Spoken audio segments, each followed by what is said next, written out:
ராஜ்மீடியா நண்பர்களுக்கு வணக்கம். நம்மளோட பிக் பாஸ் நிகழ்ச்சியோட இன்னைக்கான 2வது ப்ரோமோ ரிலீஸ் ஆயிருக்கு. இந்த 2வது ப்ரோமோவை பொறுத்தளவுல வாய் கொடுத்து ரவீந்தர் வாங்கி கட்டிட்டு இருக்காரு. அதே மாதிரியே லைவ் ஸ்ட்ரீம் பார்த்தோம் அப்படின்னா சௌந்தர்யாவை பொறுத்தளவுல முழுக்க முத்துக்குமரன் மேல வன்மத்தை கொட்டிட்டு இருக்காங்க. அப்படி என்னெல்லாம் நடக்குது அப்படிங்கறத இந்த வீடியோல பார்க்க போறோம். வீடியோக்குள்ள போறதுக்கு முன்னாடியே நம்ம சேனலுக்கு நீங்க புதுசா இருந்தீங்க அப்படின்னா மறக்காம சப்ஸ்கிரைப் பண்ணிருங்க. வாங்க வீடியோக்குள்ள போலாம். அதாவது இந்த 2வது ப்ரோமோவை பொறுத்தளவுல ரவீந்தர் எல்லாரும் மண்டையும் கழுவிட்டு இருக்காருங்க. முதல்ல தீபக்க உட்கார வச்சு பேசுறாரு. அதாவது நீங்க வின் பண்ணிருவீங்க அப்படிங்கிற மாதிரி நம்பிக்கை இருக்குதா? உங்களை விட இன்னும் சில பேர் ஓட்டிங்ல ரொம்பவே அதிகமா இருக்கிறாங்க.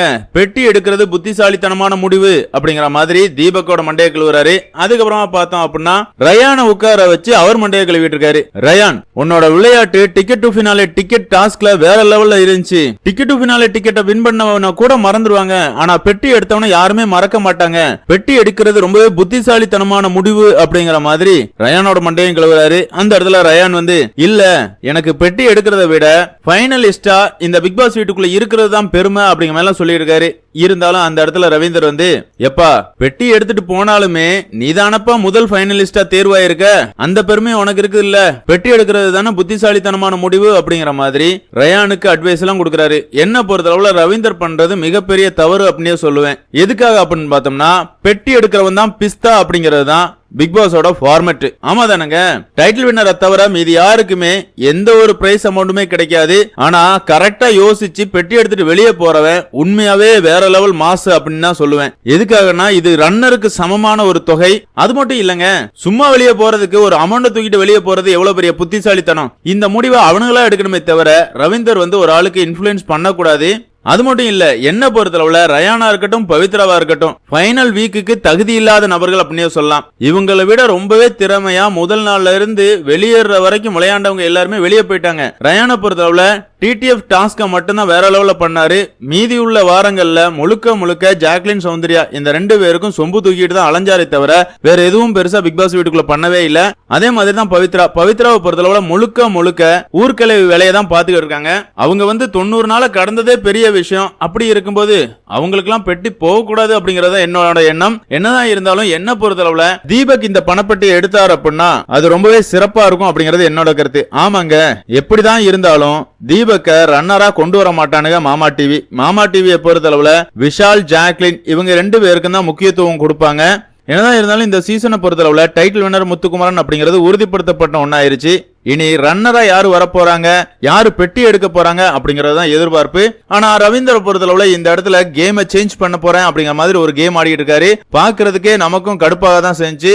இத பார்த்த பிக் பாஸ் ரவீந்தர் எதுக்காக இப்படிலாம் பண்ணிட்டு இருக்கீங்க, உங்களை எதுக்காக உள்ள விட்டோம், வெளியே நடக்கிறதெல்லாம் நீங்க எதுக்காக சொல்லிக்கிட்டு இருக்கீங்க, அது மட்டும் இல்லாம மக்கள் யாருக்கு ஆதரவு கொடுக்கறாங்க, யாருக்கு ஓட்டு அதிகமா வருது அப்படிங்கறதெல்லாம் நீங்க அங்க சொல்லிக்கிட்டு இருக்கீங்க. இதெல்லாம் ரொம்பவே தப்பு. உங்களை தவிர வேற யாராவது பண்ணிருந்தாங்க அப்படின்னா நான் அவங்களை அப்பமே வெளியே அனுப்பியிருப்பேன். நீங்க அப்படிங்கறதுனால தான் உங்ககிட்ட அட்வைஸ் பண்றேன், இனிமேல் இப்படி பண்ணாதீங்க அப்படிங்கிற மாதிரி வார்னிங் எல்லாம் கொடுக்கறாரு.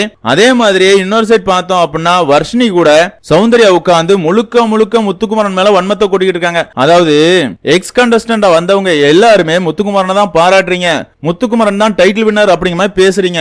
இதெல்லாம் பார்க்கும்போது எங்களுக்கு ரொம்பவே வருத்தமா இருக்குது. நாங்களும் இந்த கேமுக்காக உழைப்ப போட்டிருக்கோம், எங்களால முடிஞ்ச உழைப்ப நாங்களும் போட்டிருக்கோம், நீங்க எங்களை டவுன் பண்ற மாதிரி தெரியுது அப்படிங்கிற மாதிரி வர்ஷினி கிட்ட புலம்பிட்டு இருக்காங்க. அந்த வர்ஷினி தரமான கேள்வி கேக்குறாங்க. சரிமா, இந்த கேமுக்காக நீ என்னெல்லாம் உழைப்பு போட்டிருக்க அப்படிமே கேக்குறாங்க.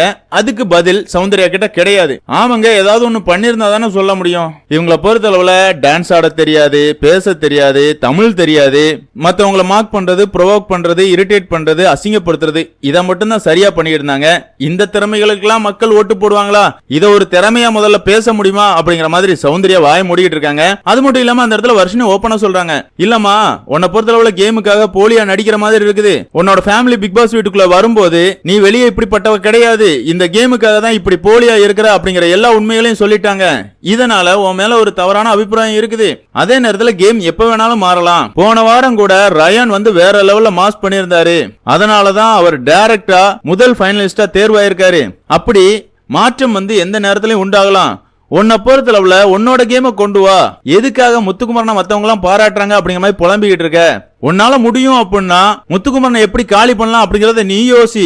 அதை விட்டுட்டு எதுக்காக இப்படி ஒப்பாரி வச்சுக்கிட்டு இருக்க அப்படிங்கிற மாதிரி வர்ஷினி வந்து சௌந்தர்யாவுக்கு தரமான பதிலடி கொடுக்குறாங்க.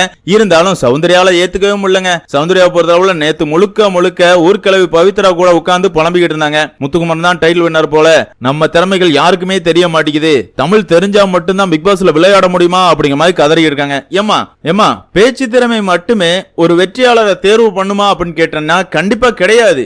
அப்படி பார்த்தா ஆனந்தியா இருக்கட்டும் மஞ்சரியா இருக்கட்டும் முத்துக்குமரனை விட தெளிவா அவங்களோட கருத்துக்களை வைக்கிறாங்க. அவங்க எதுக்காக வெளியே போயிட்டாங்க இதெல்லாம் யோசிக்கவே மாட்டீங்களா? ஊனா முத்துக்குமரனுக்கு தமிழ் தெரியும் அதனாலதான் மக்கள் ஆதரவு கொடுக்கறாங்க அப்படிங்கிற மாதிரி உளறிக்கிட்டு இருக்காங்க. அது மட்டும் இல்லங்க, முத்துக்குமரன் மண்டைய கழுவுறாரு அப்படிங்கிற மாதிரி கதறிட்டு இருக்காங்க. அவன் மண்டைய கழுவுறான்னா உங்க மூளையெல்லாம் அடகா வச்சிருக்கீங்க. உங்களுக்கு மூளை இருக்குல்ல, உங்களுக்கு யோசிக்கிறதுக்கு திறமை இருக்குதுல்ல. அப்படி இருந்துச்சு அப்படின்னா எவனுமே யாரோட மண்டையும் கழுவ முடியாதுமா. ஒண்ணு அவன் அறிவாளின்னு ஒத்துக்க, இல்லன்னா நீ தன்னை முட்டாள்னு ஏத்துக்க. அதாவது சௌந்தர்யா பொறுத்தளவுல தனக்கு மூளை இல்ல அப்படிங்கறத ஒத்துக்கிட்டாங்க அப்படின்னா முத்துக்குமரன் மண்டைய கழுவுறாரு அப்படிங்கறத நம்ம ஒத்துக்கலாம். ஆமா தானங்க? கண்மூடித்தனமா ஒருத்தன் சொல்றதெல்லாம் நம்புற அளவுக்கு முட்டாளா இருந்தாதான் நம்புவாங்க. சாதாரணமா யோசிக்கிறவன் எவனுமே அடுத்தவன் சொல்றத அப்படியே ஏத்துக்க மாட்டான். அவன் சொல்றது நம்ம யோசிக்கிறத விட நல்லா இருந்தா மட்டும்தான் ஏத்துப்பான். அந்த வகையில முத்துக்குமரன் எல்லாரோட பெஸ்டா இருக்காரு அப்படிங்கறத என்னோட கருத்து. அந்த பொறாமையில தான் சௌந்தர்யாவா இருக்கட்டும், ஜாக்லினா இருக்கட்டும், ரயானா இருக்கட்டும், பவித்ராவா இருக்கட்டும் ஒவ்வொரு இடத்துல உட்கார்ந்து முத்துக்குமரனை பத்தி புரணி பேசுறதும் இழிவா பேசுறதும் இதை தொடர்ந்து பண்ணிக்கிட்டே இருக்காங்க. பார்க்கும்போதே இரிட்டேட் ஆகுது அப்படிங்கிறது என்னோட கருத்து. பிக் பாஸ் ரசிகர்களான உங்களை பொறுத்தளவுல இந்த சீசனோட டைட்டில் வினரா யாரு வந்தா நல்லா இருக்கும் அப்படிங்கிற உங்களோட கருத்துக்களை மறக்காம கமெண்ட்ல மென்ஷன் பண்ணுங்க. அதே மாதிரியே பெட்டி எடுக்கிறதுக்கு தகுதியான நபரா நீங்க யாரை நினைக்கிறீங்க அப்படிங்கறதையும் கமெண்ட்ல மென்ஷன் பண்ணுங்க. இந்த வீடியோ உங்களுக்கு பிடிச்சிருந்தா லைக் பண்ணுங்க, ஷேர் பண்ணுங்க, மறக்காம சேனலை சப்ஸ்கிரைப் பண்ணுங்க. Thank you friends.